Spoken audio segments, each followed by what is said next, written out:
اگر آپ نے کامیابی کی پروڈکٹ حاصل کرنی ہے تو اس کے عوض میں آپ کو بھی کچھ دینا پڑے گا. صحیح.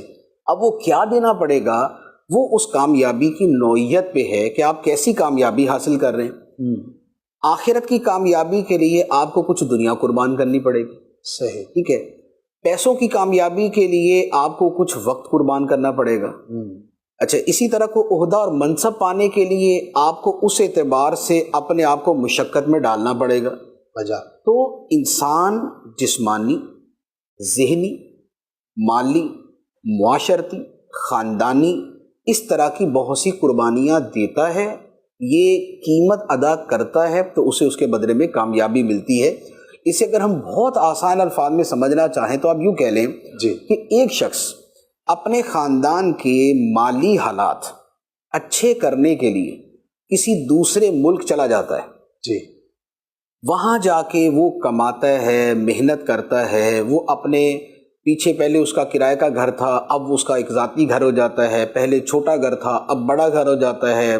پہلے گھر میں بچوں کی شادی کے مسائل تھے، اب ان کی جو ہے وہ شادی کے اسباب پیدا ہو جاتے ہیں. پہلے گھر میں جو ہے وہ سواری نہیں تھی، اب اس میں کار بھی آ جاتی ہے. پہلے ہلکے علاقے میں گھر تھا، بہت پوش ایریا کے اندر گھر آ جاتا ہے. یہ ساری چیزیں یہ اس کا اصل مقصد تھا جس کے لیے اس نے اپنے آپ کو اپنے وطن چھوڑنے پر مجبور کیا. صحیح. ٹریول کیا. اب یہ ساری کامیابی تو اسے مل گئی، اسے اچھا گھر بھی مل گیا، اچھی سواری بھی مل گئی، اس کے بچوں کو اچھی تعلیم بھی مل گئی، اس کی شادی کا انتظام بھی ہو گیا.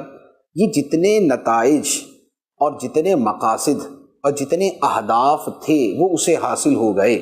یہ ہے اس کی کامیابی. بے شک. لیکن اس کے بدلے میں اس نے کیا دیا؟ جی. اس کے بدلے میں اس نے ایک قیمت ادا کی ہے.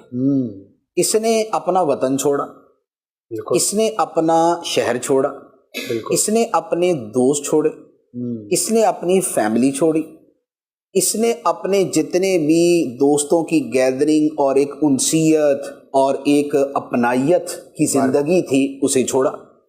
اس نے پردیس کاٹا، اجنبی لوگوں کے درمیان اپنے آپ کو سروائیو کیا. وہاں جا کے اس نے بہت زیادہ محنت بھی کی.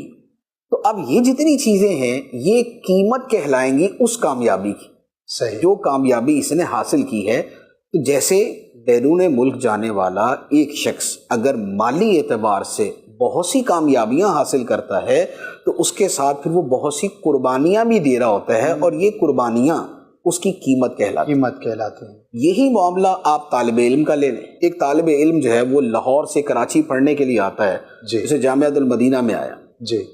یہاں پر وہ اس لیے آیا کہ اسے یہاں پر کچھ اس کے